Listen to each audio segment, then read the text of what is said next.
this morning, football morning. Can't believe it's September already. Kids are, some have started school, some started this week, and they're kind of like, some are happy, some are not. We're thrilled that you're here. We do have a friend of God. I hope it's your best friend. If not, I'd love to talk to you about it. He's been my best friend for a long, long time since a little boy, and he's provided me a great friendship, and I've been there when I've had good times and bad times, but we want him to be your best friend as well. Hey, if you would take a moment, greet a friend. They might not be your best friend, but they're a friend in Jesus Christ.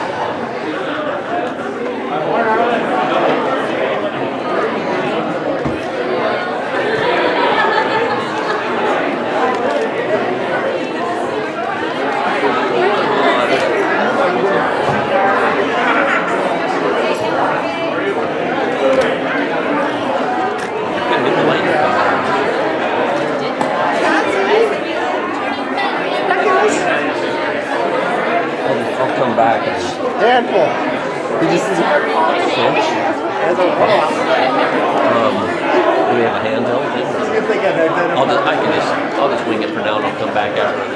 Do you have more to talk?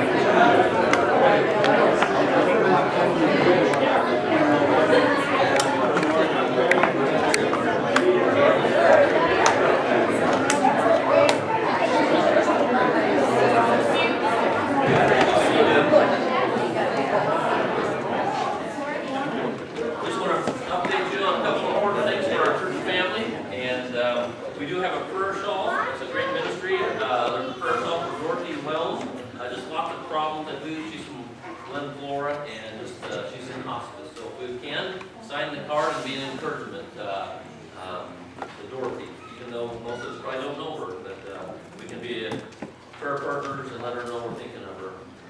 Wednesday night, the fall's starting to kick off here, and we start our impact. There's registration, Memorial Park. There's a supper if you want to bring a side dish to share, that's fine, but meat's provided. But register and let's have another great year of impact on Wednesday night. So that's kicking off, and everybody's welcome. And it's a neat outreach ministry. It's a great ministry, something for all ages.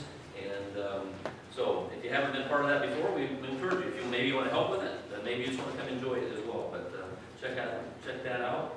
Also, in 2 weeks we start our new service times. Just kind of keep that in front of you. 8:30. And 10 o'clock will be our service times. Also that day we're doing our family picnic, and we've prepared the golden ladle. It's ready to be distributed to the winner of the chili cook-off. And so we've had a couple of people express interest, but wouldn't you love to take this home and set it on your mantle for a year? I worked hard on this. So, we already have one 6th grade boy, or 6th or 7th grade boy said, I make good chili, it's going to be there, so bring your best chili and share it, and if not, bring an appetite and come do that afterwards. That'll be the 17th, and that too will be at Memorial Park. Again, kind of changing our service times at that point. But anyway, we're glad that you're here, and we hope that we're going through this series, Life's Too Short. Man, this life just goes fast, and some of the messages we've had have been kind of hard, bitterness and selfishness. Last week was a little fun. We got to go fishing, and I thought we should do fishing part 2, but they said no. So today we tackle another hard one. Sometimes it's easy to get negative in life, and so we're going to tackle that. Life's too short. It's too short to get bogged down in negativity and critical spirit, and so sometimes we just sort of shift that way, and we just get into it easily. So we're going to challenge you that way again as well. Next week we'll have to have Shelby Stutzman preaching, and so come here, Shelby. He'll provide some energy and some great message from God's Word as well. But we'll pray and we'll continue our worship. God, it's good to be with people we love and enjoy, and people who are on a mission with us together. Help us just to keep that mission always in front of us. That mission is to be Jesus, to share Jesus with this community and with the world. And so help us just bond together in that mission. We pray in Jesus' name.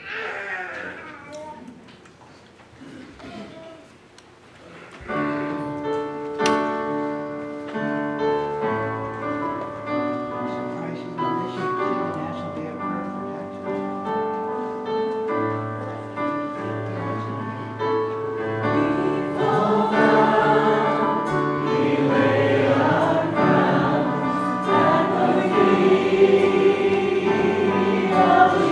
Yeah,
Heavenly Father, we are amazed that a king would die for peasants. We're humbled by the fact that you left the glories of heaven and came down here and showed us how to live and modeled love and forgiveness, and yet you still ended up on a cross. But you did that because of your great love. And so we're humbled by that expression. So in return we say, in all we do, we want to honor you. Thank you for the cross. Thank you for that great love. May our hearts reflect on our own lives at this time. May we examine our lives. When we do, we see sin sometimes, and so we offer that back to you at the foot of the cross, knowing that you offer grace. Regardless of how big or little weight we put on sin, we know that it appalls you. But you're glad to take it, and you remove it from us as far as these from the lips. And so it's with joy that we partake of this communion. We pray these things in Jesus' name.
Life's too short. I know some of you were disappointed. The last couple weeks we gave a couple weeks of chocolate out. Kind of enjoyed coming to church and get life's too short not to eat chocolate. Last week we had the gummy worms or the sour worms, for fishing. We're talking about negativity today. What goes with that? I don't know. So I almost bought those jelly beans that taste like putrid. Have you seen those jelly beans that throw up and skunk and all these flavors? I should have stuck that out there. That would have created a spirit of negativity for us today. But anyway, we passed on that.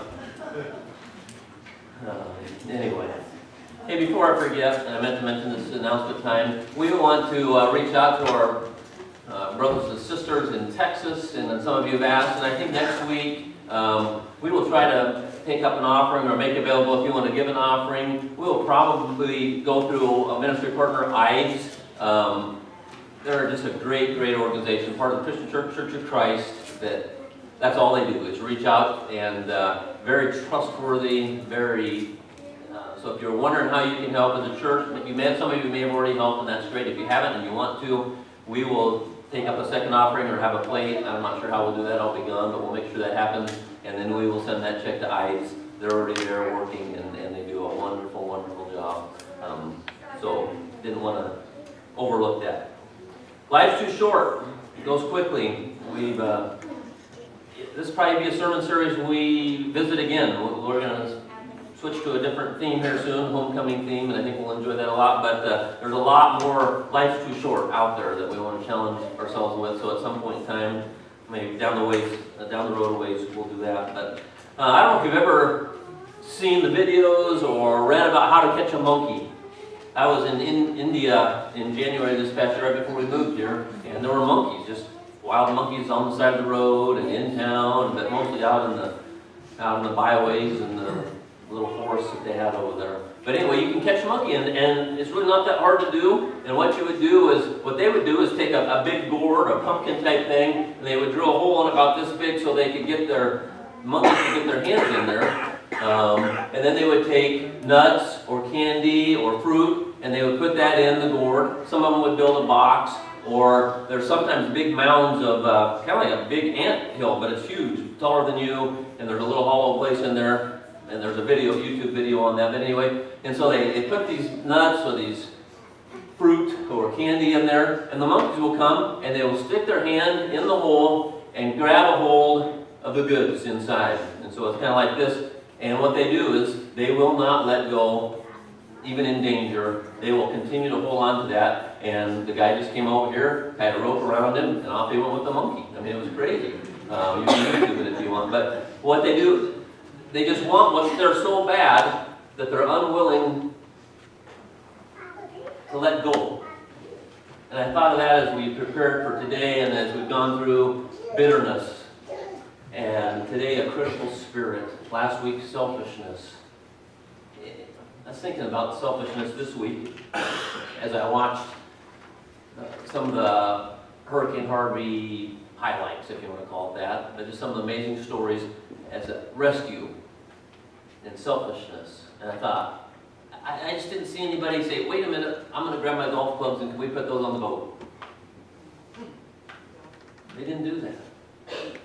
And so I think that hurricane reminds us of what's important, how fragile things are, but it also reminded me how people come together and people are important. It just sort of strips you down to what's important. But anyway, sometimes we hold on to those things, and sometimes we have this negative spirit, and we don't want to let go of it, and I don't understand that, but we're going to talk about that today. A critical negative spirit. Sometimes we just hold on to these things, and what we need to do most of all is drop those things, because those things are not like Jesus, except for the fishing part. That critical spirit, that bitterness, that selfishness, those are not words that describe Jesus. And so we don't want our lives to reflect those things. We want our lives to reflect the life of Jesus. That's part of our mission. And so just remember that little illustration. Maybe you've held on and you just can't let go. You think it'd be easy to let go, but sometimes we just find comfort in being critical or negative. We hold on to it way too long. But it's just a trap. It's a trap that leads to slavery. And so that's why we're talking about it. Negativity is kind of like something that's a stain in our life. And I can remember as a kid, my mom, I don't know if moms still get upset, but when mom would buy you a new pair of pants or jeans or whatever, and you'd go and come home with grass stains. I mean, you were boys, you were 10, 11, 12 years old, and mom would get so mad that there were grass stains. And she couldn't get those grass stains out a lot of times. And they left a mark, they left a stain. And I think that's what negativity does to our life. It just sort of dirties us, it stains our lives. And we need Jesus then to come clean that mess up sometimes. Negativity, critical spirit. It can ruin so many things that are important to us. Ruin relationships. It can ruin marriages. It can ruin companies. When a negative spirit weaves its way through that culture. It can ruin a sports team, a band. Any organization, that negativity can just come in and just ruin something that was once good. It's been known to do that even in churches at times. Have you ever worked with someone who's kind of that glasses half empty type? Sure we have. Maybe you're married to one of those. And sometimes we just see life differently, but some are half empty type people and some are half, it's almost full. Maybe you came to church this morning and someone was in your pew. Hey, we're solving that problem in a few weeks. There won't be pews, all right? Or something. Or maybe someone was in your parking spot, or maybe you had to wait for a train. You know, we sort of just get this heavy, negative, you know, we just, doesn't take much sometimes for us to roll our eyes and go that direction. But we've worked with those people, sometimes we are those people. What do you think of when you hear the word negativity? There are lots of words that are synonymous. Argumentative, combative, malicious, destructive, poisonous, inhospitable are all words that are synonymous with that. Not really words that we like our names mentioned alongside of very long. Again, not words that describe Jesus. But sometimes those words describe our media. Isn't it interesting how they grab hold of the negativity in the world, and they just sort of can't let go of it. They know it creates a spirit. I'm not trying to get political or anything like that, but it's easy to grab hold of something negative, and people sort of rally around it, and they kind of, doesn't matter what it is. You can list the events in our world, and the good things don't get much mentioned, but the negativity is front and center. We sort of like that stained, grass stains on us. Maybe today you come in and you're going to look in a mirror and go, ooh, I'm sort of tired of the attitude that I have. God's word is described as lots of things. It's described as a hammer, it's described as fire, it's described as light, it's described as food, it's also described as a mirror. And mirrors are sometimes our friends and sometimes not our friends. But God's word is a mirror, and I think it's good that it is, because sometimes we see a reflection of things that need changing, that need attention. You know, we don't always like them, but that's how God designed it. God's word is a mirror, and we see our reflection sometimes. So maybe today, maybe you'll see a little bit of a critical spirit that needs dealt with and it needs cleaned out. I don't know if we have country western. We've got country fans in here that like country music. Anyway, a few. Okay. Oh, someone's pointing at their neighbor over here. Yeah. I found these are actual words or titles to country western songs. I sold a car to the guy who stole my girl, but it don't run, so we're even. If the phone don't ring, you'll know it's me. I had to think through that one. How can I miss you if you won't go away? I'm so miserable without you, it's like having you here. How about this one? If I had shot you when I wanted to, I'd be out by now. My wife ran out with my best friend, and I sure do miss him. You're the reason our kids are so ugly. And this last one, her teeth were stained, but her heart was pure. We sort of like that negativity. We sing about it, we listen to it, and not to pick on the country western people, but sometimes those songs get kind of funny sometimes. God's word addresses a negative, a critical spirit, so we're going to look at that today. Again, we have, on average, 5, 6, 7 decades to make a difference. We want our lives to count. And so I believe these messages are important because he said, teach us to number our days that we might gain a heart of wisdom. Our days are numbered. We don't know. And so we want to make our lives meaningful, and we want to get rid of those things that aren't Jesus, and we want to put on those things that are Jesus. You'll be familiar with this story, most of you probably, a group of people in the Bible who were great people, but they were also great at times of being very negative. God's chosen people, Israelites. And you're going, oh yeah, they did have some seasons of negativity, didn't they? This group was an amazing group. They saw God work firsthand in amazing ways. I'm jealous, honestly, of them, to be able to see the things that they saw. Clouds of fire by day, or smoke by day, and fire by night, and crossing the Red Sea, and they'd been in bondage 400 years. That's a long time to be in bondage. They were under oppression, Egyptians. And it was just this long season. Couldn't have been fun. Oh, sure, their needs were sort of met probably, but would have been easy to be negative.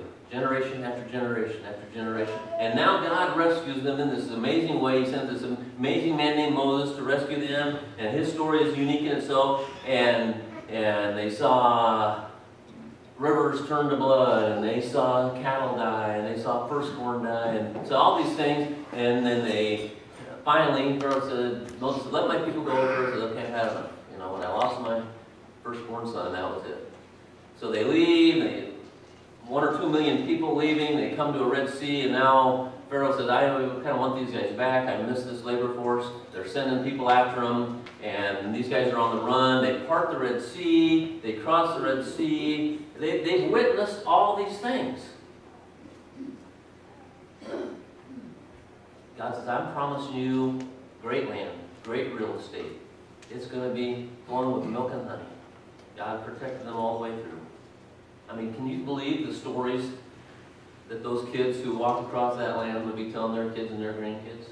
And by the way, we should be telling God's stories with our kids and grandkids. But they had some amazing stories. So this was a special group of people. You'd have thought they're all in all the time. But before they enter the promised land, God kind of calls a timeout and said to Moses, go ahead, choose 12 spies from the 12 tribes of Israel, go into the land, check out this land. And the land I'm going to give you, that's what I want you to do. So Moses did that. He chose 12, and they go in and check out the land. When they came back, 10 of the 12 came back with stains, grass stains. The fruit's great, it's huge, it's beautiful. Land is awesome, but the cities are well fortified. They're way bigger and stronger. 10 of the 12 came back with that. Anybody tell me the names of those 10? I hope one of them wasn't named Brian, but maybe. But we can remember the two. Joshua and Caleb said that we can do this. With God on our side, we can do this. And so there's this negativity on some. There's this, hey, we can do it. They knew what God could do. It sort of boggles our mind that they could forget that soon, or that they could lose confidence in God, that they would put their trust back in themselves, and they come back, and they would say, I'm not sure we can do it. As great as it is, I'm not sure we can do it. Even though God had promised to them. I'd like to think I'm one of the two, but there's times where I sort of can sneak into that. I don't know. I want to sort of play it safe mode. I'm not sure. It could be really hard. Turn your Bibles to Numbers 13, 27 and 28.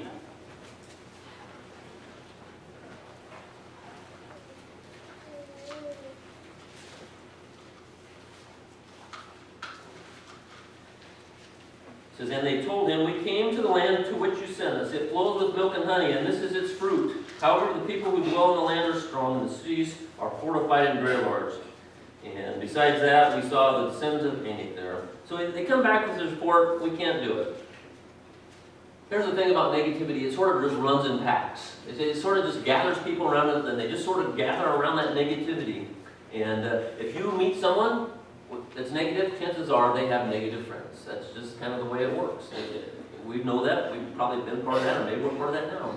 But if you see a sports team with a negative coach, what do you see from the team most of the time?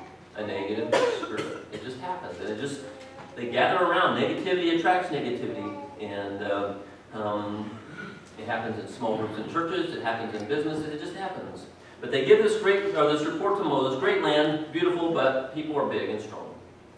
10 of the 12 say that. The 2 said, hey, never mind that we saw God work in mighty ways, and we just seen miracle after miracle. Never mind that. That's still how they go. Negativity, it just creeps its way in. And the thing about it, it's just so easy to share. For some reason, it's just easy to share that bad news. And it's just easy to do that.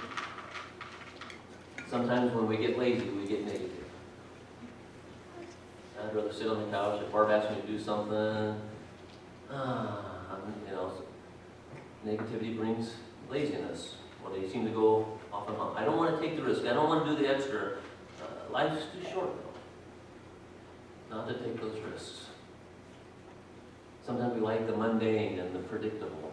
I think that's what this group is like. It's like, hey, back there, at least we knew we could wake up and we'd have a place to sleep. Here, there's unknowns. We don't know what the future is. Even though it's promised to us to be great, even though potential is great, we sort of want to go back.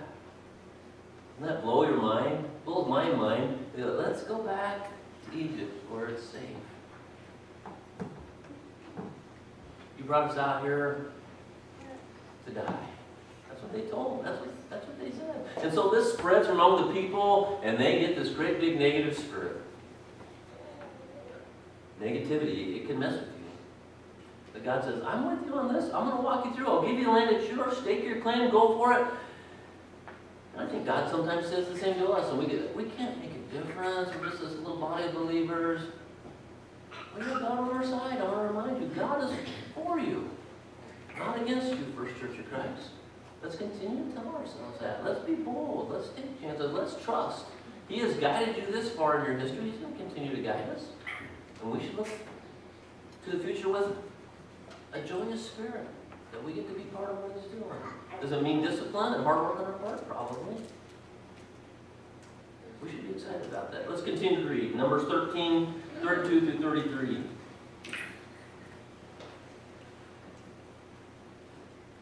So they brought to the people of Israel a bad report of the land that they had spied out, saying, the land through which we have gone to spy it out is a land that devours its inhabitants, and all the people that we saw in it are of great height. It says, and there we saw the Nephilim, the sons of Anak, who came from Nephilim, and we seemed to ourselves like grasshoppers, and so we seemed to them. They didn't make great fishermen. They sort of exaggerate. You know, here we're just grasshoppers. They're these big, strong people, and the negativity sort of just gets blown out of proportion at times. Again, I point to the media. Something small becomes something very large. And so they bring this report. We can't do it. Negativity just spreads that way. But it starts and stops with you and me. Negativity is our choice, and it starts and stops with us. We live in a world where there's lots of diseases, something new every day. It was the West Nile virus a while back, Ebola, AIDS, crazy things that sort of come and go. But I think negativity is just one of those diseases that we don't think about. It's sort of like a disease, and it just spreads, and sometimes we don't know how to stop it. But it stops with you, and it stops with me. They brought to the people of Israel a bad report of the land. Well, it's great. We've done to spy it out in a land that devours its inhabitants. What are the people going to do? Oh, we're afraid. We're not going there. Exaggerations. I wonder, and I don't know the history of how this church began. Well, I bet it wasn't everybody was like, oh yeah, this is great. It'll be easy. We're going to start this church, and we're going to impact this community for Jesus Christ. I'll bet you there were a few saying, oh, you know how much work it's going to be, and how are we going to pay for a building, and how are we going to do that, and there's already other things that are competing, but I'll bet you there was a handful that said, you know what, God could use a church. We have a vision for it. And I don't know how many years ago it was, but I'm sure there was negativity when that was discussed, but there was someone who said, with God on our team, we can build a church, and aren't you thankful that somebody was positive about building a church years and years ago at Ladysmith, that we get to enjoy, that we get to partner with, that sent people to the mission field, that supported missionaries, that has impacted the community for a long, long time. It happened because there was a small group who said, we can do this with God's help. We can plant a church in Ladysmith. And we get to be part of that mission that started a long time ago. $50,000 for carpet? That's not going to work. Chairs. We're moving. We're going. We're going to keep this a light in the city for a long, long time. And we're going to be on mission for a long, long time because someone a long time ago said, we can do this. We can impact this community. It's amazing though, we're just sidetracked with negativity. The squeaky wheel does get the grease oftentimes. 10 of the 12 spoke loud, and people cowered in fear, but 2 stayed strong. Numbers 14:2. And all the people of Israel grumbled against Moses and Aaron. Here, all of them now are grumbling against Moses and Aaron. The whole congregation said to them, would that we had died in the land of Egypt, or that we had died in the wilderness. I mean, they were ready to throw in the towel. This stinks, we're going back. It all started with a small group of 10 that grumbled and complained and had a negative spirit. And they rise up against Moses, Aaron. And Moses and Aaron as leaders have to deal with grumblings. whenever you leave, people are going to grumble. Mom and Dad, you're leaders in your home. Ever hear grumbling? You do. Why? Because you're the leader in the home, and they go to you with the grumbling. Leaders have to learn to deal with grumbling. That's just part of it. Whether that's at work, whether that's in whatever authority position you have, but parents, you know that. You get the grumbling from the kids because you're the leaders. Happens in all organizations. If you're a parent, you're a leader. If you manage others, you're a leader. If you're a teacher, I'll bet you hear grumbling from time to time. If you're a coach, you're going to hear grumbling. Backbiting, grumbling, critical spirits, they just happen. And it's going to happen, and so we deal with it. And how we deal with it is super important. All the people grumbled against Moses and Aaron. The whole congregation said to them, we're out of here. They want to go back. Numbers 14, 3 and 4. Why does the Lord bring us into this land to fall by the sword? Our wives, our little ones will become a prey. Would it not be better for us to go back to Egypt? And they said to one another, let us choose a leader and go back to Egypt. They're ready to say to Moses, all the things they've witnessed, all the things they've seen, said, we want a new leader. Because of that spirit of negativity. All of a sudden, they thought they knew more, basically, than God. God had brought them out of there. And they're saying, well, we know better. Isn't it amazing what pride can do?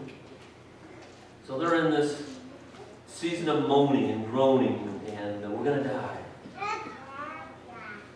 They wanted to go back to slavery. Again, negativity in our lives makes us slaves. We know more than God. For 40 years, it's just tragic. For 40 years, they wandered, and guess what? None of the grumblers got to see the promised land. It was their kids who got to see the promised land. It took a new generation to enter the promised land. It's crazy. Let me read that to you.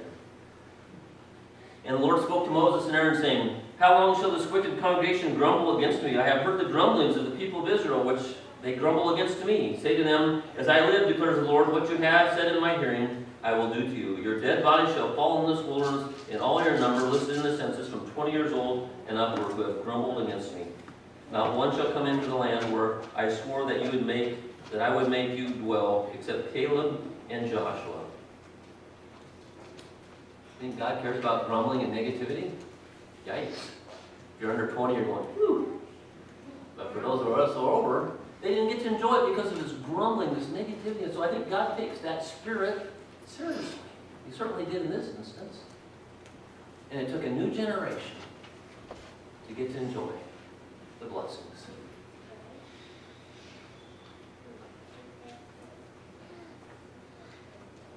Leaders, you're going to face grumbling. Look through Scripture, Nehemiah, all sorts of people face those grumbling as leaders. We better wrap up here. Like most Bible lessons, we're long on content and short on application. So, sorry about it. What causes a negative spirit?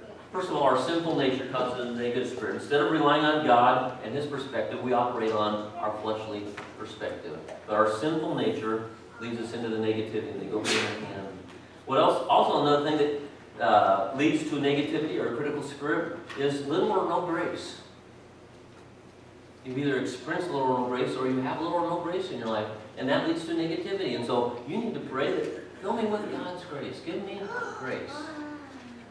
Maybe there's unconfessed sin, maybe there's something in the past that you just haven't let God forgive you of. But little or no grace leads to negativity. Bitterness, that we talked about oftentimes, when you get bitter, root of bitterness, that's where negativity can form, because our hearts are hard. Bad company can lead to a negative critical spirit. 1 Corinthians, do not be deceived. Bad company ruins good morals. An unrenewed mind, we talked about that a little bit. An unrenewed mind is critical. So what do? I think it starts with this. We admit our own sin. If you see yourself sort of going down that road, again, I shared with you last week, a year or two ago, I ran into a guy once, hey, you kind of look like you're putting on some weight. And I'm like, it wasn't what I wanted to hear. I didn't get mad. I thought, I'm going to go home and check it out. By God, he was right.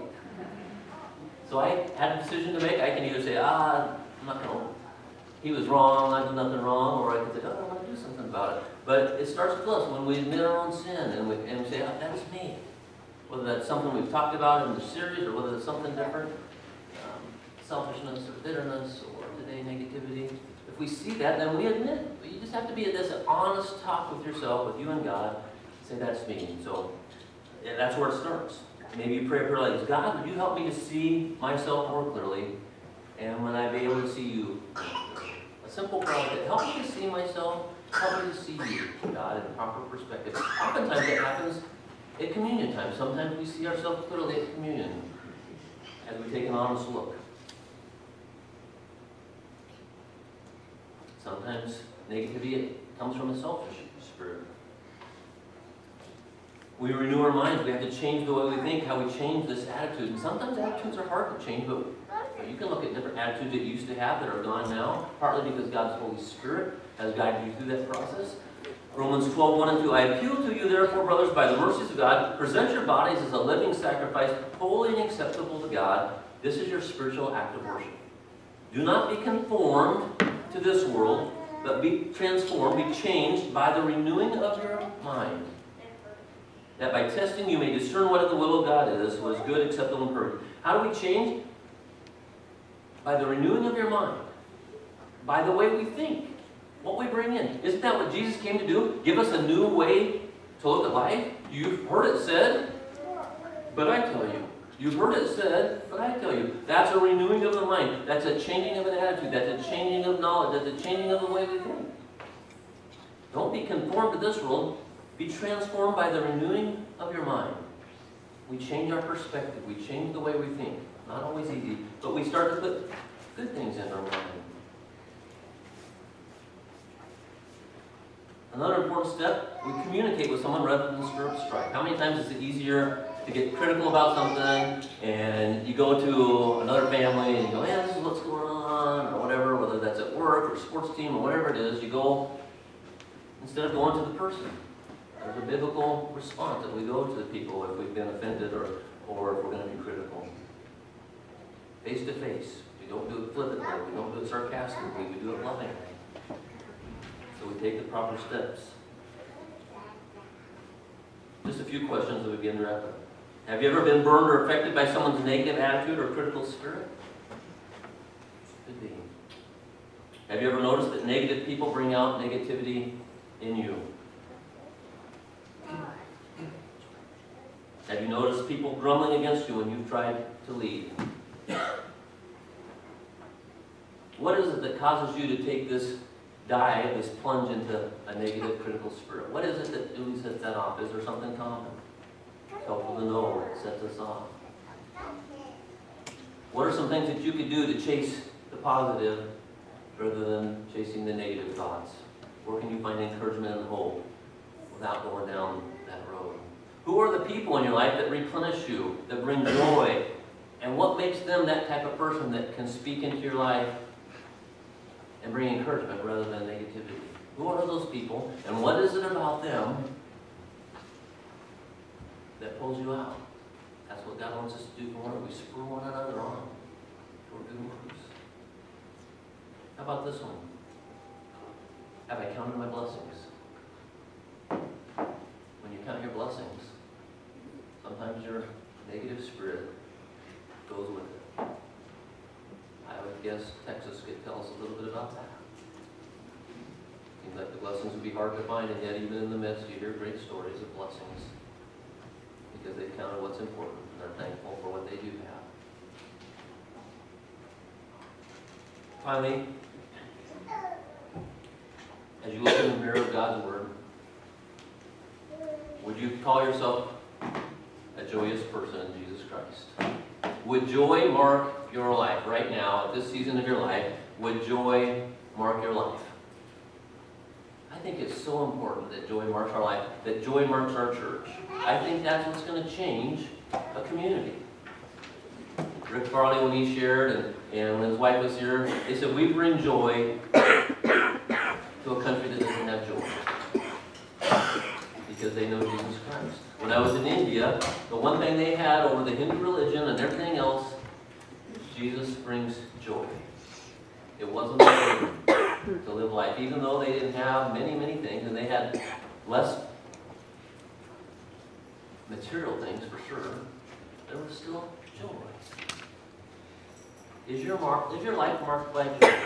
If you're negative and critical, guess what? Joy is going to be distant. They're like oil and water, they don't mix. And so let God's Word be that mirror for you today. Because life's too short. Be negative and critical. Maybe you're just beginning that path and you're stopping early. Maybe you've been down that path a long time. It's time to let go. Ask for forgiveness. One of the greatest days in the life of a young person is when they own up to their mistakes. Sometimes people never grow up owning up to mistakes. They have this victim mentality. But I sort of remember a season of life where all of a sudden, some of the things that I was dealing with, I realized it was Brian's decisions. And I had to own up. I either had to own those decisions, or I could push them off on somebody else, what I didn't do in that point. It was a great day in my life when I could own up to own my own choices, my own lack of spiritual direction. It's a great day when you own up to your sin and give it to God and begin new. And all of a sudden you discover joy and you become that joyous person. You become the person who speaks into the life of someone that's going down a wrong road. Oh, that we would be marked by joy. The fruit of the Spirit is love, joy, peace, patience, kindness. Let's go there. Let's pray. Dear God, thank you for the reminders that every day of life is precious. We want our lives to be marked with fruit, with goodness. Help us in those areas that we've been talking about. Some of them are hard to deal with. So give us courage to look into the mirror. Give us your Spirit to help us overcome any of those things that distract us or that keep us from being more like Jesus. Help us to be honest in front of you, honest with ourselves. Not always easy, and there's usually some pain, but restore to us the joy if that's distant in our lives. Help us to be a church that's marked by joy because we know Jesus. Doesn't mean everything's hunky-dory and beautiful all the time. We know life's not like that. But even in the midst of cancer, some experience joy. Even in the midst of broken relationships, sometimes joy can be discovered again. Because Jesus brings joy. Father, give us courage. Help us not to be like the 10. Help us to be like the 2. To rely on God's direction rather than our. We pray these things in Jesus' name. Let's stand as we close.